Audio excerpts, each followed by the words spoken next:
Corona की vaccine के लिए दुनिया भर में तैयारियां हो रही हैं, लेकिन इसी बीच कोरोना ने एक बार फिर सबको डरा दिया है।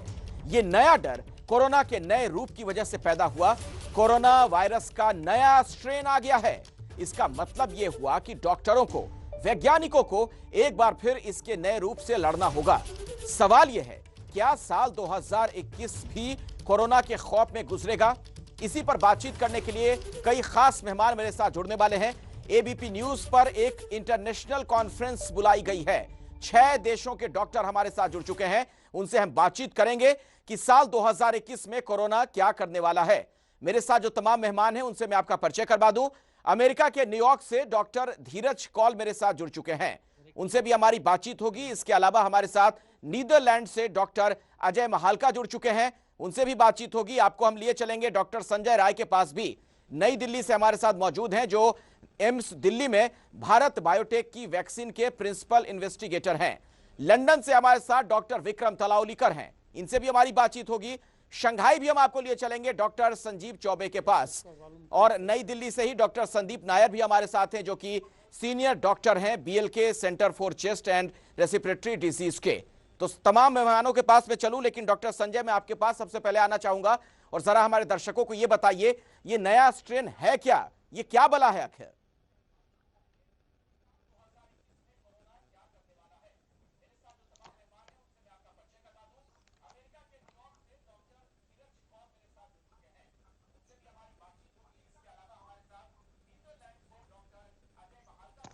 डॉक्टर अजय, क्या आप मुझे सुन पा रहे हैं?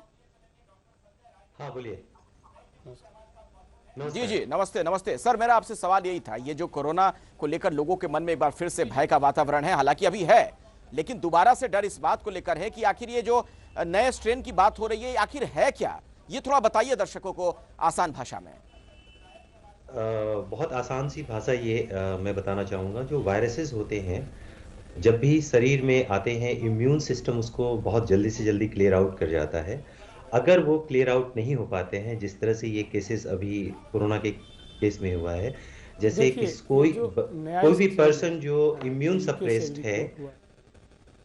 और वो अगर क्लियर आउट नहीं हुआ तो वो लॉन्गर टर्म वायरस रेप्लिकेट होते रहते हैं और उनमें म्यूटेशंस होते हैं। आप ये सिर्फ एक स्ट्रेन की बात कर रहे हैं, एक म्यूटेशन की। अभी तक नोन 4000 म्यूटेशंस कोरोना में है। डरने की जरूरत नहीं है, क्योंकि ये वायरस का एक रूल है, वो ऐसा होता ही होता है। इसमें एक जो समझने की बात है, अभी जो बात हम लोग करते हैं B.1.17 की, उसमें एक ऐसा म्यूटेशन हुआ है जो स्पाइक प्रोटीन पर है। स्पाइक प्रोटीन जो हमारे सेल में जाने के लिए हमारे एंकर से जुड़ता है, वहां पर एक म्यूटेशन हुआ है। मुझे अभी तक ये नहीं पता, हम लोग अभी तक ये नहीं जानते कि ये म्यूटेशन वायरस को वीक कर रहा है या स्ट्रॉन्ग कर रहा है, सिम्टम को एग्रीवेट कर रहा है या डिक्रीज कर रहा है। बस हम अच्छा। इतना जानते हैं कि वो जो बाइंडिंग है उसकी थोड़ी बहुत इंक्रीज हुई है, लेकिन उसका क्या असर है, यूजुअली जो वायरोलॉजिस्ट हैं, जो साइंटिस्ट हैं, ये मान के चलते हैं कि अगर ये म्यूटेशन हो रहे हैं वायरस में, तो वायरस वीक होते हैं। अब अच्छा, हाँ, और जहां तक ये जो बात आप कह रहे हैं डॉक्टर साहब, ये तो सुकून वाली बात है, चूंकि डर का वातावरण इस बात को लेकर बन रहा है। डॉक्टर संजीव चौबे, मैं चाहूंगा आप भी आए इस बहस में और जरा अपनी बात रखिए। कहा यह जा रहा है नए स्ट्रेन के बारे में, ये ज्यादा ताकतवर है, ये ज्यादा खतरनाक है।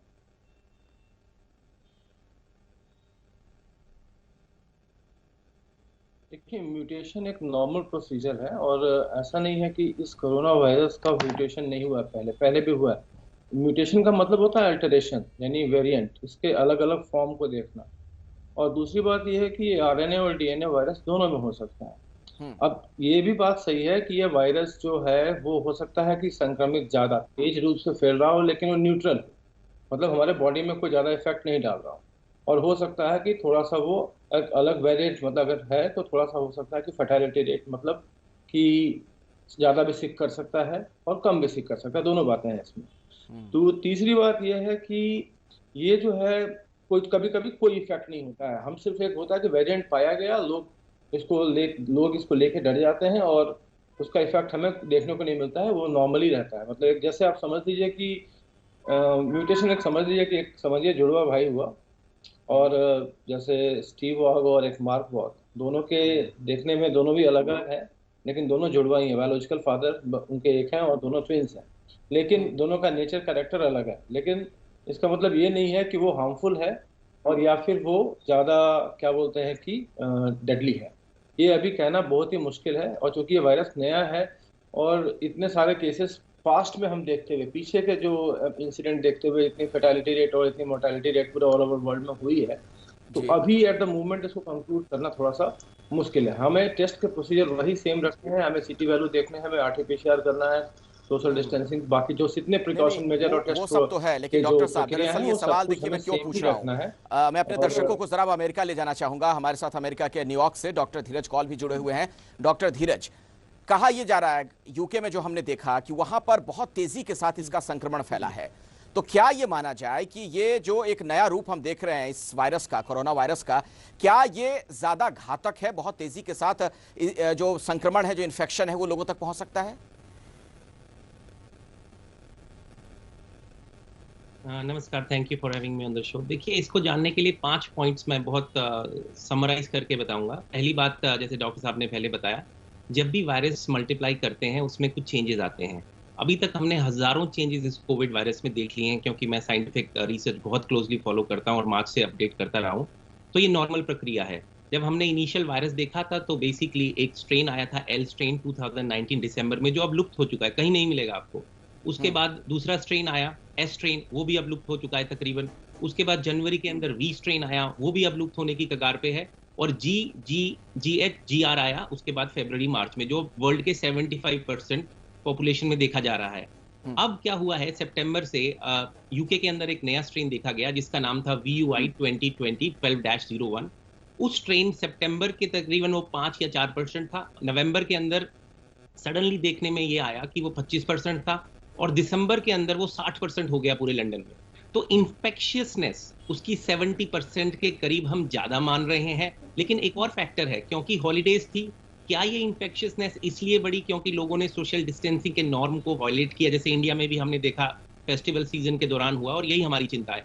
इस पे अभी रिसर्च हो रही है, लेकिन जहां तक डाटा आ रहा है, लग रहा है कि इस स्ट्रेन के अंदर वेरुलेंटनेस, मतलब कितनी तेजी से आप इन्फेक्ट करेंगे, 70% ज्यादा है।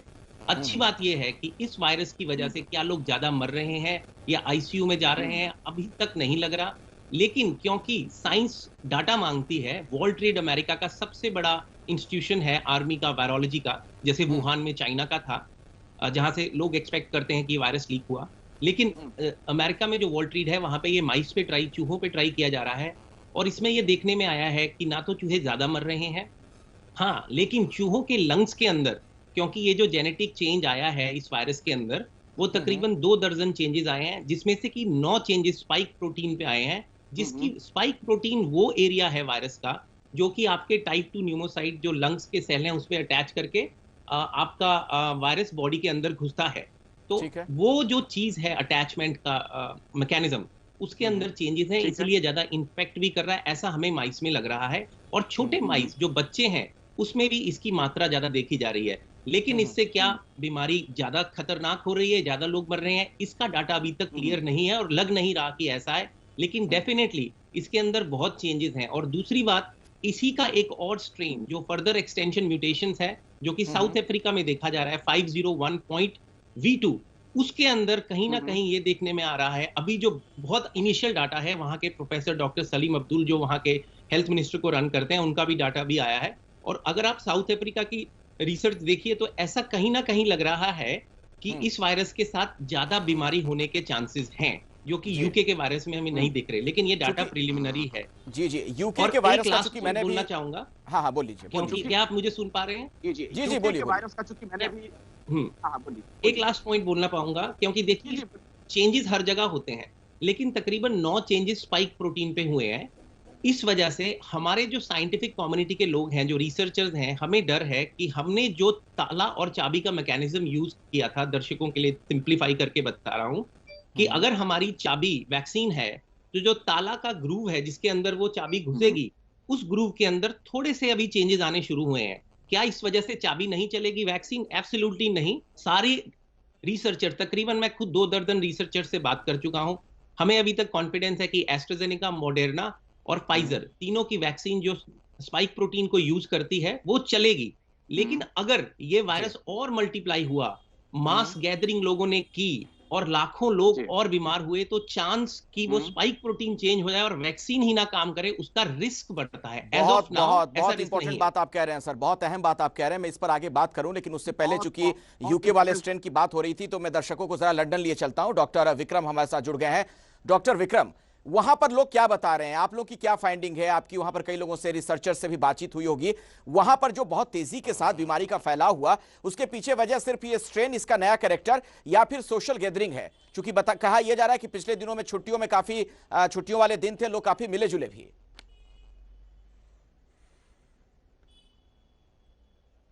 धन्यवाद अखिलेश जी। ये सच है कि ये शायद दोनों फैक्टर काम कर रहे थे। स्ट्रेन तो डेफिनेटली ज्यादा ट्रांसमिट होता है, 70% 70% ज्यादा ट्रांसमिट होता है, पर शायद थोड़ी सी लैक्सिटी भी थी सोशल डिस्टेंसिंग में, क्योंकि फेस्टिवल का टाइम था, क्रिसमस आ रहा था। पर एक अच्छी बात है, जैसे बाकी डॉक्टरों ने कहा, कि ये ट्रांसमिट तो होता है, पर ऑल द डेटा, जो कोई भी डेटा अभी तक हॉस्पिटल से आया है, उसी से पता चलता है कि ये ज्यादा सीरियस इलनेस, नहीं तो डेथ नहीं करता है। ये वायरस, शायद ये वायरस हो या पुरानी स्ट्रेन हो, व्यक्तिगत रूप से ज्यादा रिस्क नहीं है।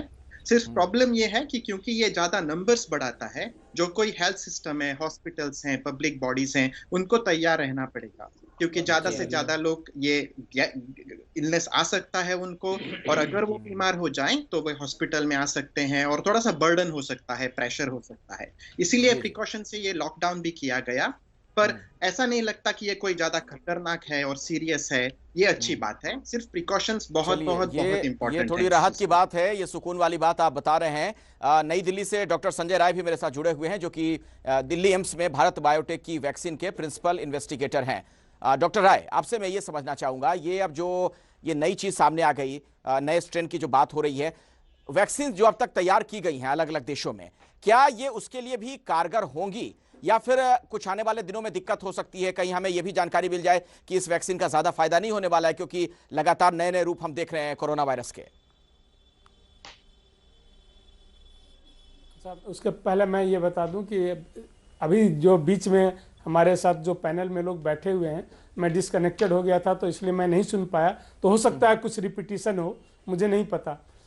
जहाँ तक वैक्सीन की बात है, जो अभी वैक्सीन पूरी दुनिया में 6 वैक्सीन के आसपास जो है अप्रूव्ड है। जो वहाँ पे यूके में है वो तो सिर्फ फाइजर की वैक्सीन है। तो अगर मैं सिर्फ इसीलिए उसकी सिर्फ बात करना चाहूँगा, हमारे पास ऐसा कोई एविडेंस अभी तक नहीं जनरेट हो पाया है, जैसा कि यूके अथॉरिटी ने बताया है कि ये वैक्सीन काम नहीं करेगा। सो अभी ये मान के चलना चाहिए कि ये वैक्सीन उसमें काम करेगा। ये हो सकता है कल हम एविडेंस ये जनरेट कर लें कि ये वैक्सीन काम नहीं कर रहा है, तो मैन्युफैक्चरर्स ने कहा भी है, क्योंकि ये जो वैक्सीन है मैसेंजर आरएनए बेस्ड है, माइनर ये कर, और वो भी जो है स्पाइक प्रोटीन पे ही है, स्टिमुलेट करता है, और जो अंदर जाके जो है हमारे इम्यून सिस्टम को स्टिमुलेट करता है। तो अगर तो हो सकता है उनको माइनर चेंजेस करने पड़ेंगे, जैसा कि मैन्युफैक्चरर्स ने कहा है, बट अभी तक ऐसा कोई एविडेंस नहीं है कि यह वैक्सीन जो है काम नहीं कर रहा है। अच्छा, बीएलके सेंटर दिल्ली में है, वहां से हमारे साथ डॉक्टर संदीप नैयर भी जुड़ गए हैं। डॉक्टर संदीप, एक और अहम बात है जिसको लेकर थोड़ी सी लोगों में अब चिंता ज्यादा हो रही है, क्योंकि जो कोरोना का अब तक हमने दुष्प्रभाव लोगों पर देखा, बच्चे उससे थोड़े अछूते थे, ज्यादातर बच्चे उससे प्रभावित नहीं हो रहे थे। जो फाइंडिंग्स आई, जो रिसर्च थी, वो इस तरफ इशारा कर रही थी, लेकिन नए स्ट्रेन को लेकर कहा जा रहा है कि ये बच्चों के लिए बड़ा घातक है। कुछ इस तरह की जानकारी आप लोगों को भी मिली है क्या? देखिए, 2-3 बातें इसके बारे में बताया गया था, जैसे कि ऑलरेडी बताया कि 70% मोर इन्फेक्शियस है, लोगों को प्रभावित करता है। फिर उन्होंने एक अलग स्टेटमेंट दिया जिसमें बोला 70% नहीं 56% कर रहा है। और दूसरी बात जो बताई गई कि ये बच्चों में भी ज़्यादा प्रभावित कर रहा है, लेकिन एक भी स्टडी में अभी तक ये नहीं बताया गया कि ये ज़्यादा घातक है या ज़्यादा बुरा प्रभाव डाल सकता है।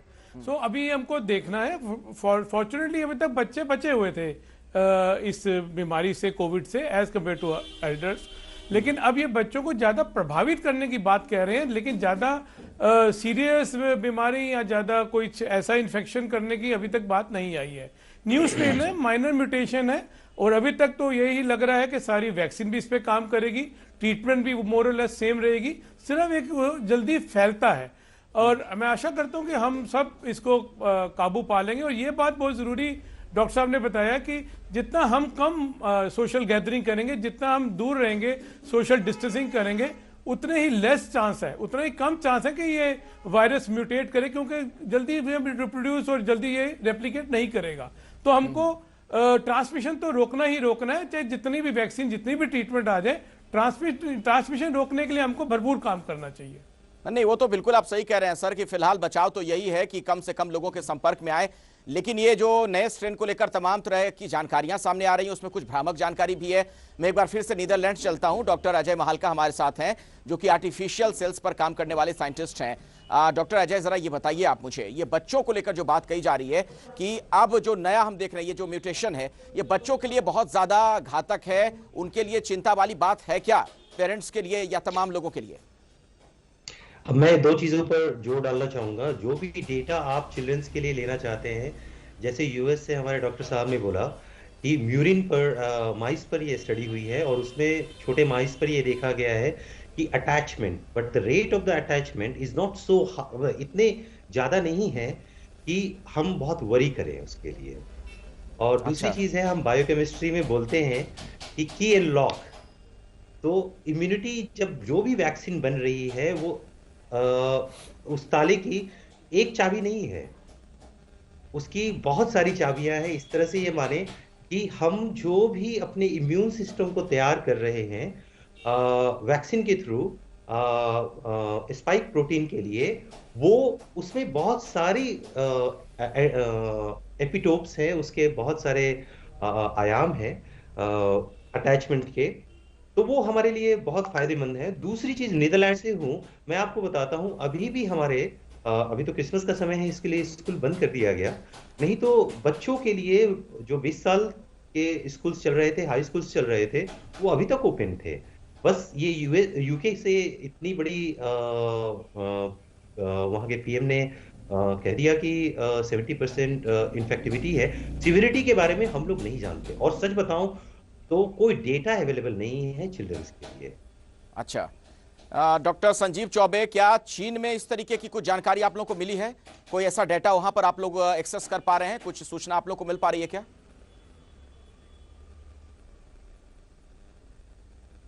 नहीं, हमारे यहाँ तो अभी तक कोई इस तरह का दूसरा स्ट्रेन देखने को नहीं मिला है। और हमारे यहाँ एक्चुअली वैक्सीनेशन की जो प्रक्रिया है वो ऑलरेडी चालू हो चुकी है। तो इवन मेरा भी शेड्यूल हो चुका है वैक्सीनेशन के लिए, मैं भी एक दिन में ले लूंगा। लेकिन यहाँ पर कोई ऐसा न्यू केसेस, हाँ कुछ छोटे केसेस, करीब 30 से 40 केसेस आई थी शुरू में कुछ दिन पहले, लेकिन तो वो भी देखने को नहीं मिल रहा है। तो यहाँ पे ऐसा कुछ नया स्ट्रेन और नई वैक्सीन, नई मतलब वेरिएंट की बात नहीं, तो ये जो म्यूटेशन वाली बात आ रही है हर जगह से, कई देशों से इस तरह की बात सामने आ गई है, क्या चीन में ऐसा कुछ नहीं है? फिलहाल जो पहले जो स्थिति थी वैसी स्थिति है कोरोना वायरस को लेकर, या कुछ बदलाव वहां भी देखने को मिल रहा है? कुछ कैरेक्टर इसका बदल रहा है वायरस का वहां भी? लगभग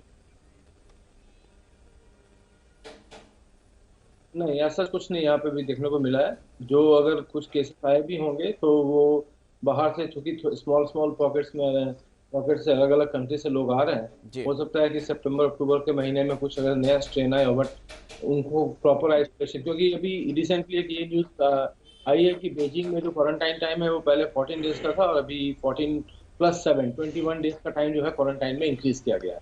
तो एक यही डेवलपमेंट है। तो हो सकता है कि 1-2 केस या 5-10 केस ऐसे देखने को आए हो, बट ऐसा कोई ऑफिशियल डिक्लेरेशन यहाँ से नहीं हुई जी।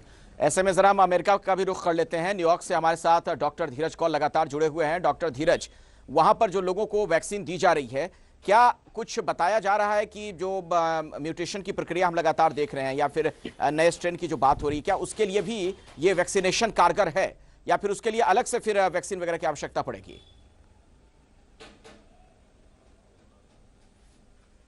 देखिए, बहुत ही इंटेलिजेंट क्वेश्चन है। मैं 2 पॉइंट्स ऐड करना चाहूँगा इससे पहले कि मैं आंसर करूँ।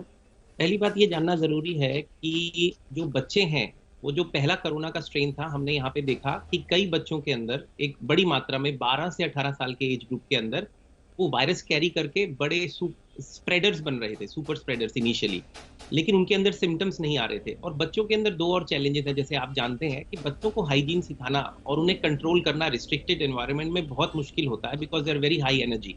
तो कहीं ना कहीं वो रिस्क है। इसीलिए कंसर्न है कि जो सेकंड स्ट्रेन है, अगर ये बच्चों के अंदर और तेजी से इन्फेक्ट करेगा तो वो और वेक्टर्स बनेंगे, स्प्रेडर्स बनेंगे। ये पहला पॉइंट है। दूसरा पॉइंट मैं ये बताना चाहूंगा कि जो वैक्सीन है, जिस भी वैक्सीन की आप बात कर लीजिए, एस्ट्राजेनेका ऑक्सफोर्ड की वैक्सीन को छोड़ दीजिए, मॉडर्ना और फाइजर, हमारे पास कोई ऐसा डाटा नहीं है जो हमें दिखाएगा कि अगर आपको वैक्सीन लगी तो क्या आप फिर भी वायरस कैच करके किसी और को दे सकते हो, क्या आप एसिम्प्टोमेटिक कैरियर बन सकते हो। ये बहुत बहुत इंपॉर्टेंट पॉइंट है जब हम लोग पब्लिक हेल्थ की बात करते हैं, क्योंकि देखिए अगर आपको चेन ब्रेक करनी है, fastest way is the lockdown और आप बिल्कुल सोशल डिस्टेंसिंग करिए। सेकंड फास्टेस्ट इज अगर आपको इफेक्टिव वैक्सीन एसिम्प्टोमेटिक कैरियर को भी रोक दे।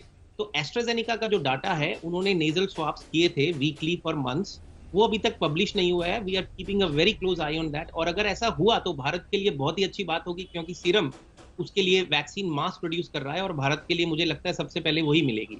अब मैं आपका सवाल का जवाब देता हूं जो आपने मुझसे पूछा कि अभी तक अमेरिका के अंदर जो दो वैक्सीन दी जा रही हैं, फाइजर और मॉडर्ना, अभी हाल ही में $900 बिलियन का अमेरिका ने एक और स्टिमुल पैकेज जो बाइडेन ने रिलीज किया है, जिसके अंदर से 100 मिलियन कॉपीज फाइजर की हमने और एक्वायर की है। फाइजर बहुत इफेक्टिव वैक्सीन है, मैं उसको बहुत डिटेल से देख चुका हूं। और दूसरी बात यह है कि अभी तक फाइजर का भी एक स्टेटमेंट आया है और मॉडर्ना का भी, हमारे अभी रिसेंटली जब बात हुई है, कि कोई ऐसा सिग्निफिकेंट चेंज स्पाइक प्रोटीन पे नहीं है जो कि वैक्सीन को बेकार कर दे। लेकिन हर कोई मेडिकल कम्युनिटी में, जो मैं बार बार बोलता हूं, हम कंसर्न है, क्योंकि एक कॉमन सरकार ये कर नहीं पाएगी। पब्लिक को ही इस टाइम सोशल डिस्टेंसिंग करनी है, हैंड वॉशिंग करनी है, और बहुत जरूरी है जानना कि ज्यादातर 80% कुल मिलाकर अभी भी सर, जहां तक मैं समझ पा रहा हूं, सबसे बड़ी वैक्सीन यही है, सोशल डिस्टेंसिंग। दिल्ली एम्स से जुड़े हुए हैं डॉक्टर संजय राय, भारत बायोटेक की वैक्सीन के आप प्रिंसिपल इन्वेस्टिगेटर हैं। डॉक्टर संजय, अभी तक तो लोग उसी से मुक्त नहीं हुए थे। पिछले वायरस की जो बात हो रही है, कोरोना के पहले स्ट्रेन की जो बात हो रही है, वैक्सीन लोगों को लगी नहीं है। अब ये एक नई जानकारी सामने आ गई है जो थोड़ा लोगों के अंदर अब डर का वातावरण इससे ज्यादा आ रहा है। इस पर क्या कुछ आप जानकारी और देना चाहेंगे, आखिर ये क्या है? जैसा मैंने पहले भी बताया और अभी मैं बाकी लोगों की भी सुन रहा था, हमारे पैनल्स के। देखिए, जहाँ तक बच्चों की बात है, हमारे पास कोई ऐसा एविडेंस नहीं कि बच्चों में घातक है बीमारी, बच्चों क्या एडल्ट में भी, किसी में भी हो सकता है। बच्चों में जैसे जो सार्स कोरोना वायरस 2 था, उतने ये ना आते हों, सिम्टम उस समय कम थे, उनमें बहुत ही माइल्ड सिम्टम थे। एडल्ट में और एल्डरली में कुछ ज़्यादा थे, या जिनको कोमॉर्बिड कंडीशन था। इसमें ये हो सकता है कि बच्चों में सिम्टम्स थोड़े आ रहे हों, लेकिन इसका मतलब ये नहीं हुआ कि बहुत ही घातक है। और इसको हमें जब तक एविडेंस न हो इसलिए नहीं बात करनी चाहिए। देखिए, मीडिया का बहुत बड़ा रोल है पब्लिक ओपिनियन बनाने में, और सारे गवर्नमेंट और ये पब्लिक ओपिनियन से चलते हैं। बिल्कुल। अगर हम बिना एविडेंस का बच्चों की में बात करते रहें तो इसके एक्सप्लॉयटेशन होने के चांसेस हैं, स्पेशली वैक्सीन मैन्युफैक्चरर द्वारा। मैं इंडिया का एग्जांपल दे दूं, करीब 50 करोड़ बच्चे जो हैं 18 साल से कम उम्र के हैं इस देश में, वो अभी एक्सक्लूडेड हैं। देखिए, साइंस एक अलग पहलू है, लेकिन हम एक साथ में बिजनेस का भी पहलू है वैक्सीन के साथ। तो हमें जो है कभी भी एक्सप्लॉयटेशन का कोई भी मौका नहीं देना चाहिए, हमेशा साइंस की बात करनी चाहिए। आज की डेट तक मैं ये कह सकता हूँ, ऐसा कोई एविडेंस नहीं है कि जो नया वायरस आया हुआ है वह ज़्यादा खतरनाक है। हाँ, वह जो इन्फेक्शन ज़्यादा कर सकता है, वह जो भी एविडेंसेस है उस पर बेस है कि 50 से 70% के बीच में ज़्यादा वह तेजी से इन्फेक्शन कर रहा है, बट खतरनाक होने का किसी में भी आइदर एडल्ट, और ये आज की डेट तक नहीं हो सकता है। आप बहुत ही महत्वपूर्ण जानकारी दे रहे हैं, आपने बड़ी अच्छी बात बताई, और ऐसे में एबीपी न्यूज का भी यही प्रयास है कि हम लोगों को गुमराह होने से बचाएं, जो सही जानकारी है, सटीक जानकारी है, वही आप तक पहुंचे। और हम आपको बताने की कोशिश ये कर रहे हैं कि आप कोरोना से डरे नहीं, घबराएं नहीं, क्योंकि एक नई जानकारी बीच में सामने ये आई कि एक नए स्ट्रेन के बारे में बताया जा रहा है कि जो बहुत तेजी के साथ फैल रहा है और ये बच्चों के लिए भी बहुत घातक है। लेकिन क्या इसमें सच्चाई है या फिर ये तमाम ऐसी जानकारियां हैं जो आपको गुमराह कर रही हैं? मैं सीधे जरा आपको डॉक्टर धीरज कौल के पास लिए चलता हूं, अमेरिका।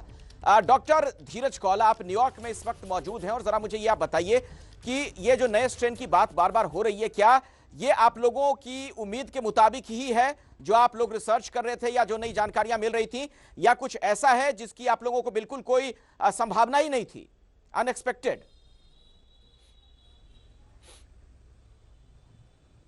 देखिए, ये कहना सही नहीं होगा कि हम इसको एक्सपेक्ट कर रहे थे। अगर हम इसे एक्सपेक्ट कर रहे होते तो आपने जो हड़कंप यूरोप में देखा वो होता ही नहीं। लॉकडाउन इतना बड़ा किया गया कि अब यूके के अंदर food, fresh fruits and vegetable की किल्लत आ सकती है। तो हर कोई साइंटिफिक कम्युनिटी में इससे डेफिनेटली कंसर्न है। ऐसा बोल देना कि इससे हमें कोई कंसर्न नहीं है प्रीमेच्योर होगा। ये बात आपकी बिल्कुल ठीक है कि बच्चों के अंदर इसके इन्फेक्टिविटी के ऊपर अभी रिसर्च हो रही है। जैसे मैंने बताया, माइस मॉडल के अंदर ये दिखने में आ रहा है कि निमोनिया हो सकता है, पर ये माइस मॉडल है, रियल लाइफ में अभी तक हमने ये नहीं देखा। तो डेफिनेटली इसको लेके पैनिक की जरूरत नहीं है, लेकिन इसको लेके कंसर्न की जरूरत जरूर है। और हर कोई आदमी जो वैक्सीन में काम करता है, हमारा सबसे बड़ा डर यही रहता है कहीं वैक्सीन ही विफल ना हो जाए। लेकिन ऑन अ नाइसर नोट, एक अच्छी खबरें आई हैं। अभी recently new England journal of medicine में आर्टिकल छपा है 3-4 दिन पहले, जिसने ये दिखाया है कि जो लोग हेल्थ केयर वर्कर्स थे, बड़ी एक स्टडी की गई, तकरीबन आप समझिए 12,000 लोगों के ऊपर स्टडी थी, जिसमें से 1265 लोग ऐसे थे जिनके पास एक्सपोजर हो चुका था, जिनकी एंटीबॉडी पॉजिटिव थी, और 11,000 लोग ऐसे थे जिनकी एंटीबॉडी नेगेटिव थी। जब हम स्टडी को क्लोजली देखते हैं तो हमें यह पता लगा कि अगर आप कोरोना से ग्रसित हो चुके हैं और आपके पास एंटीबॉडी है, तो 6 मंथ के लिए आप बहुत प्रोटेक्टेड हैं। आप विश्वास करिए कि जो लोग कोरोना से ग्रसित नहीं थे, उनमें 223 लोगों को कोविड हुआ दोबारा ड्यूरिंग दिस टाइम, और जो लोग कोरोना से ग्रसित थे एंटीबॉडी पॉजिटिव से, सिर्फ 2 लोगों को हुआ। तो कहीं ना कहीं ये देखने में आ रहा है कि अगर आप एक बारी कोरोना से रिकवर हो चुके हैं तो 6 महीने का प्रोटेक्शन तो है। ये बहुत बड़ी और इंपॉर्टेंट न्यूज है। अब आपके क्वेश्चन का जवाब देते हुए मैं ये कहूंगा, क्योंकि इसमें चेंजेस स्पाइक प्रोटीन पे आ रहे हैं, लेकिन इतने चेंजेस नहीं है कि वैक्सीन कारगर ना हो, लेकिन चेंजेस सिग्निफिकेंट है। इसीलिए हमें कंसर्न है कि एक तो वैक्सीन के फेलियर, जिसको हम वैक्सीन एस्केप बोलते हैं मेडिकल टर्मिनोलॉजी में, वो आ सकता है आज नहीं तो 1 साल बाद, नहीं तो 2 साल बाद, नहीं तो 3 साल बाद। और ये वायरस हमारे बीच में रहेगा, ये कहीं अदृश्य नहीं होगा। अब ये आ चुका है, ये रहेगा, हमें इसके साथ जीना सीखना पड़ेगा। और जो दूसरी बात है जो कि कंसर्निंग है, कि ये वायरस अगर एक पॉपुलेटेड डेंस पॉपुलेशन में चला जाए, जहां पे लोग सोशल डिस्टेंसिंग नहीं फॉलो कर रहे हैं, तो आपका हेल्थ केयर सिस्टम, जो आपने मई, जून, जुलाई में देखा भारत में भी, कोलैप्स कर सकता है। आपके आईसीयू बेड भर सकते हैं। आपको ये जान के हैरानी होगी, साउथ अफ्रीका का जो स्ट्रेन है, 6 दिसंबर से 20 दिसंबर के अंदर डबल कर चुका है केसेस और डबल कर चुका है मोर्टेलिटी। केसेस उनके थे 6.47 पर 100,000 6 दिसंबर को, 20 दिसंबर को 14.8 पर 100,000, मोर्टेलिटी थी 0.18 पर 100,000। आज 20 दिसंबर का डाटा दिखाता है 0.34। तो कहीं ना कहीं हेल्थ केयर फैसिलिटीज के लिए ये एक बहुत बड़ी इशू हो सकता है।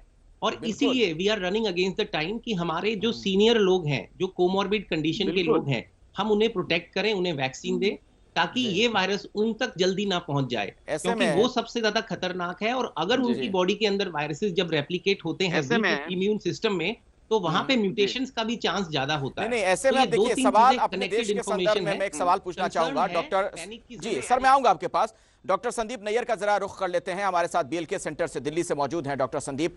डॉक्टर संदीप, अगर ये जो स्ट्रेन है बहुत तेजी के साथ इसका प्रसार होता है, संक्रमण होता है, तब तो भारत जैसे देश के लिए वाकई में चिंता की बात है, जहां पर बहुत ज्यादा सघन आबादी है, लोग जो रहते हैं, बहुत बड़ी संख्या में यहां पर जनसंख्या है। जी बिल्कुल, ना सिर्फ भारत के लिए, हर देश के लिए ये प्रॉब्लम है, कहीं भी हो, क्योंकि जितना ज्यादा जल्दी फैलेगा और जहां पर भारत के लिए मैं पॉपुलेशन होगी, तो जहां पर सघन आबादी ज्यादा लोगों को प्रभावित करेगी। जी डॉक्टर साहब, सघन आबादी जहां पर ज्यादा है, ज्यादा संख्या में लोग रहते हैं, आसपास रहते हैं, इस संदर्भ में सवाल है मेरा सर। मैं उसी पे आ रहा हूं सर, कि सघन आबादी हो या जहां भी हो, वो जल्दी तो फैल रहा है, तो सभी में फैलेगा। डेंस पॉपुलेशन, मैं उसी की बात कर रहा हूं कि अगर हमारे यहाँ पे आएगा तो बहुत खतरनाक बात है। फॉर्चुनेटली अभी तक वो स्ट्रेन यहाँ पर पाया नहीं गया है, लेकिन जिस तरह से अगर ये आ गया तो वो बहुत जल्दी से लोगों में प्रभावित करेगा। इसीलिए तो बार बार हम बात कर रहे हैं कि सोशल डिस्टेंसिंग की जाके दूर रहें। दूसरी बात, जो बहुत अच्छी बात बताई है मेरे से पहले डॉक्टर ने, कि वो यही है कि अभी तक इसके बारे में बताया नहीं गया कि ज़्यादा गंभीर रूप से कोई बीमारी ये कर रहा है। फैल जरूर जल्दी से रहा है, लेकिन क्या वो गंभीर रूप से बीमारी भी कर रहा है कि नहीं कर रहा है, ये अभी देखना पड़ेगा। तीसरी बात, वैक्सीन की अभी तक तो यही बोल रहे हैं कि उसको प्रभावित करेगा, बचाव करेगा। इसलिए ये सब कुछ मिलके अभी थोड़ा सा हमको धीरज रखना चाहिए। आपका बहुत बहुत धन्यवाद कि आप लोगों को बता रहे हैं, सबको बता रहे कि कितना ये खतरनाक वायरस रूप धारण कर चुका है और ये आगे भी करेगा। वायरस की आदत है बदलते रहना, उसकी आदत है म्यूटेट करना, उसको कोई नहीं रोक सकता। ज़्यादातर वो अपने आप को बचाने के रूप में म्यूटेट करता है और कई बार घातक रूप से ले सकता है, लेकिन कई बार म्यूटेशन में वो वीक भी होकर खत्म भी हो जाता है। लेकिन ये लग रहा है, जैसे बिल्कुल डॉक्टर साहब ने ठीक कहा, ये हमें लगता है हमें इस वायरस के साथ काफ़ी देर तक रहना पड़ेगा और हमें अपना बचाव खुद करना पड़ेगा। डॉक्टर संजीव चौबे, आप शंघाई में मौजूद हैं। अब लोगों को ये लग रहा था कि चलो ये साल बीत रहा है, वैक्सीन लग जाने के बाद हम शायद सुरक्षित हो जाएं, लेकिन क्या ये माना जाए कि अभी 2021 में भी तमाम चुनौतियां रहेंगी और जो लाइफस्टाइल अभी हम अपना रहे हैं इस वायरस के आने के बाद, उसी तरीके से आगे भी हमें जीना है?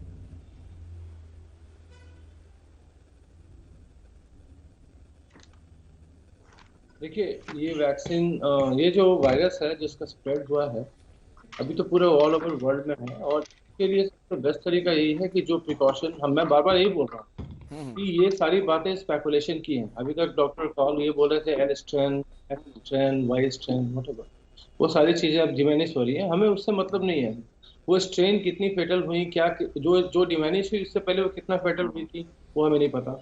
उसकी केस स्टडीज नंबर डेटा है हमारे पास, लेकिन वो इतने कंक्लूसिव नहीं है जिससे हम कुछ कंक्लूड कर सके कि हाँ ये ज़्यादा इस स्ट्रेन में ज़्यादा फेटेलिटी रेट है या इसमें ज़्यादा मोर्टालिटी रेट है। नंबर 1।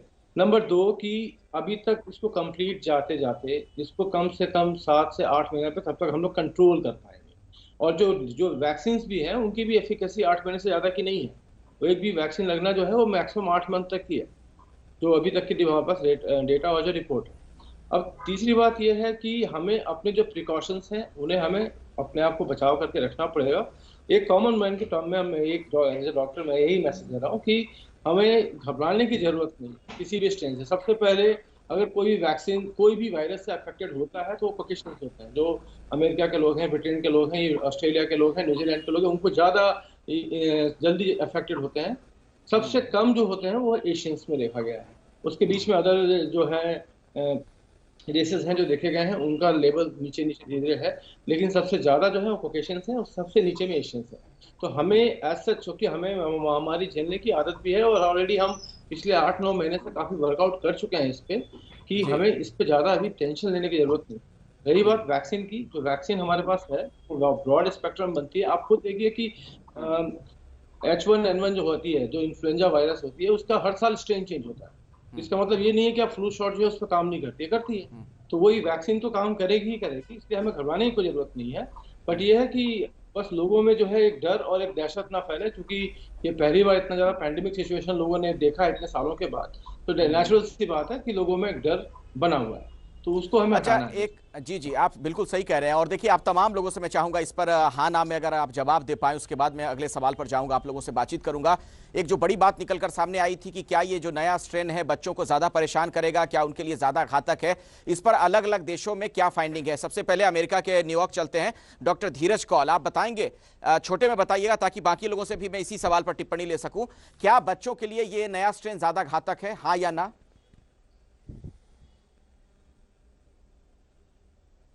अभी तक इस पे कोई डाटा नहीं है, अभी तक नहीं लगता, लेकिन माइस मॉडल के अंदर लंग्स को इफेक्ट कर रहा है more as compare to the conventional. ठीक है, डॉक्टर अजय महाल का यही सवाल। अभी तक कोई डेटा नहीं है जिस तरह से कौल साहब ने कहा, लेकिन मैं ये कहना चाहूंगा कि बच्चों में इम्यूनिटी बहुत स्ट्रांग होती है, कोई भी स्ट्रेन हो कोई फर्क नहीं पड़ता। दिल्ली से डॉक्टर संजय राय हमारे साथ हैं। डॉक्टर संजय, यही सवाल आपसे भी। हमारे पास ऐसा कोई एविडेंस नहीं है कि ये बच्चों में घातक है। अभी हम ये मान के चल रहे हैं कि वैसा ही है जैसे जो पुराना स्ट्रेन था सार्स कोरोना वायरस 2 का। ठीक है, डॉक्टर विक्रम।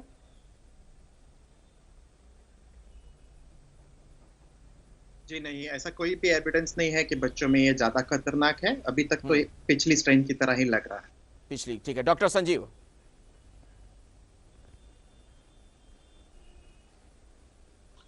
देखिए, ये वायरस इफेक्ट किया है बच्चों में, बट एसिम्प्टोमेटिकली, वो सिम्प्टोमेटिक नहीं हुए हैं। उनके जब टेस्ट एक्सीडेंटल आइदर ट्रैवल के लिए या किसी और चीज के लिए किया गया था तो पॉजिटिव पाए गए थे, बट उनमें कोई सिम्टम्स नहीं। डॉक्टर संदीप स्पेशल नहीं है बच्चों के लिए। अच्छा, नहीं है। डॉक्टर संदीप नैयर। देखिए हमारे यहाँ तो अभी कुछ ज़्यादा केसेस ही नहीं आए हैं इस यूके स्ट्रेन के साथ, तो बच्चों में तो बात की बात है, बड़ों में भी नहीं अभी तक ज़्यादा देखा गया। मुझे नहीं लगता अभी तक कोई ऐसा एविडेंस है कि हम सोचें कि बच्चों में ये ज़्यादा घातक या ज़्यादा इसमें इन्फेक्शन आ रहा है। चलिए, तो एबीपी न्यूज जो दर्शक इस वक्त देख रहे हैं हमारे साथ, जो तमाम करोड़ों दर्शक जुड़े हुए हैं, कम से कम इस बात को लेकर फिलहाल आप निश्चिंत हो जाएं कि एक नई बात जो निकलकर सामने आ रही थी कि जो नया स्ट्रेन है बच्चों के लिए बहुत ज्यादा खतरनाक है। हमारे साथ जो एक्सपर्ट्स हैं, पूरे दुनिया भर से लोग जुड़े हुए हैं, उनका यह मानना है कि अभी तक इस तरह की कोई मेजर फाइंडिंग नहीं है। डॉक्टर विक्रम, लेकिन जरा मुझे यह बताइए, चूंकि आप वहां यूके में, लंदन में मौजूद हैं, वहां से जब यह खबर आई थी स्ट्रेन को लेकर, पिछला जो कोरोना वायरस था और ये जो नया स्ट्रेन है, इसमें क्या बड़ा बदलाव आप लोगों ने देखा? वहां पर क्या परिवर्तन महसूस किया आप लोगों ने?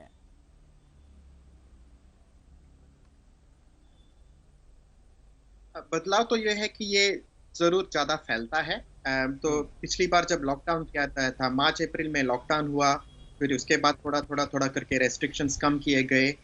उसके हिसाब से ऐसा लग रहा था कि अभी वायरस स्टेबलाइज हो रहा है कम्युनिटी में, और जैसे वैक्सीन्स आएंगे, वैक्सीनेशन हो जाएगा, थोड़ा करके नॉर्मेलिटी वापस आ जाएगी।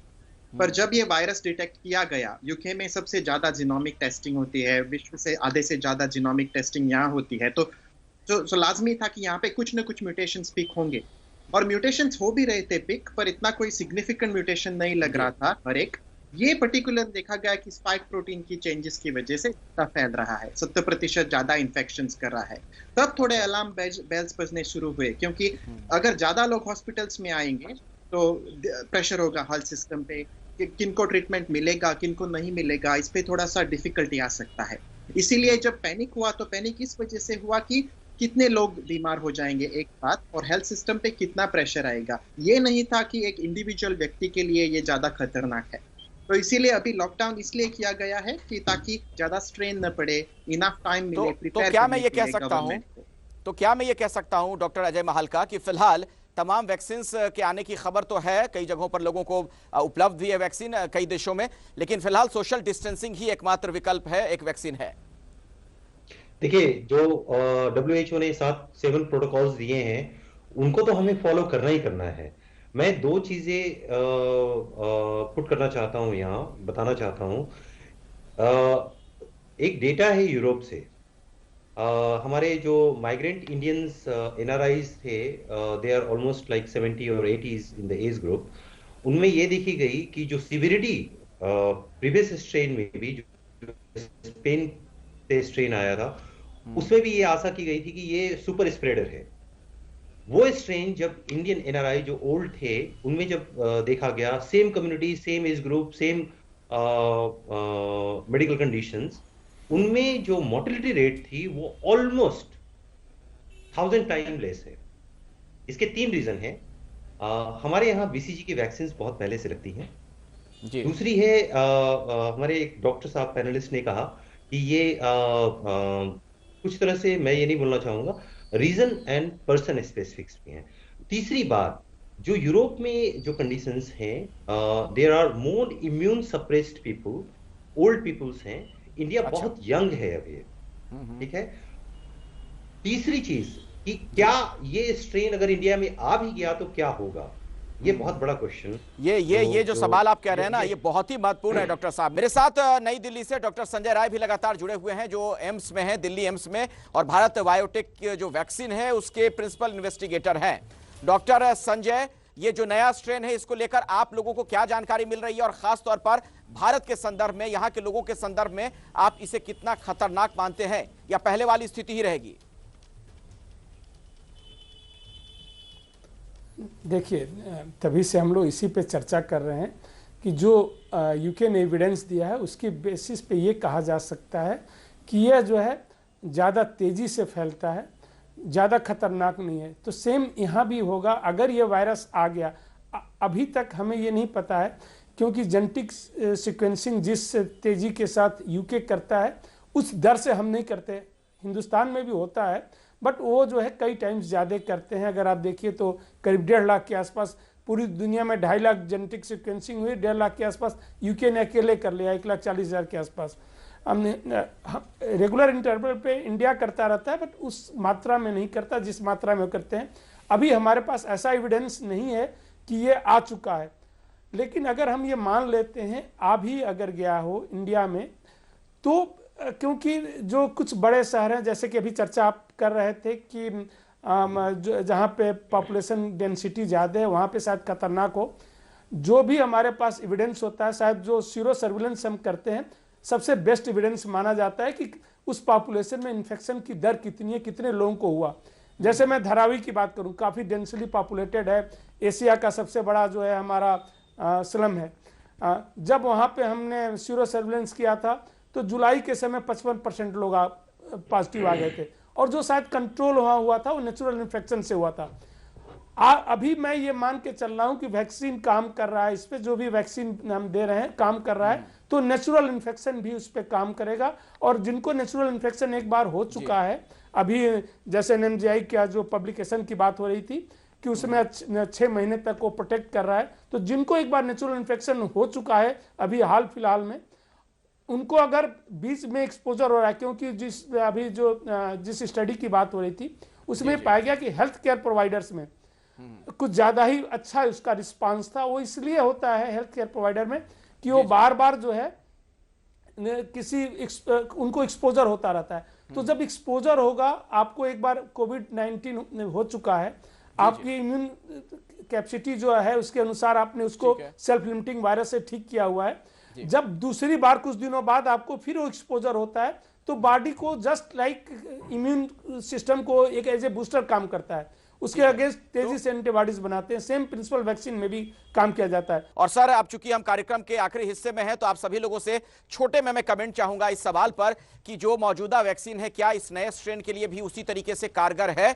सबसे पहले डॉक्टर धीरज कौल।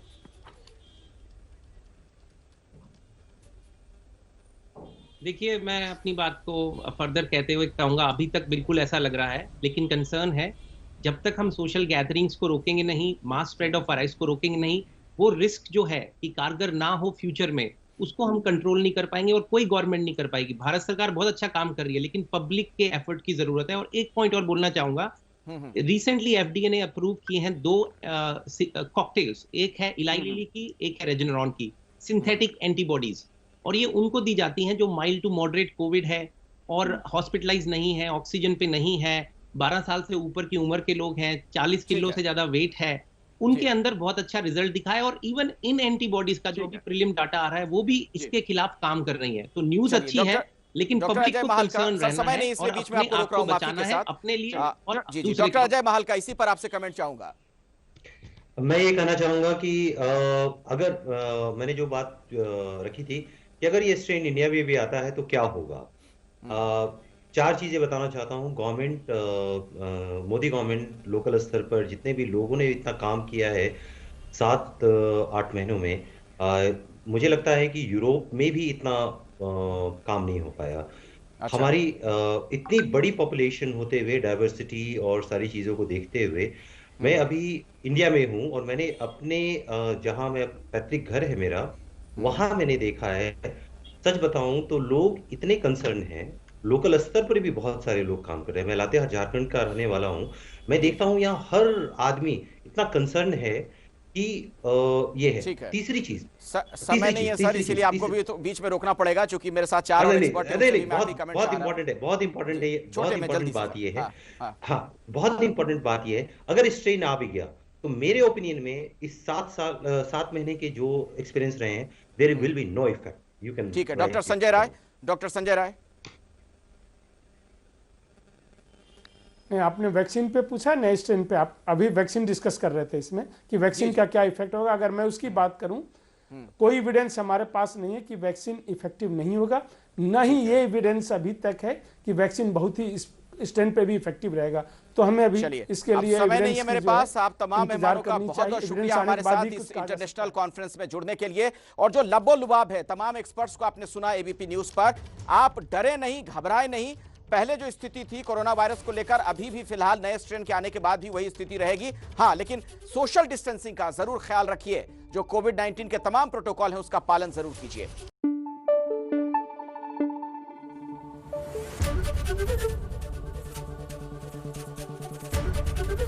एबीपी न्यूज आपको रखे आगे।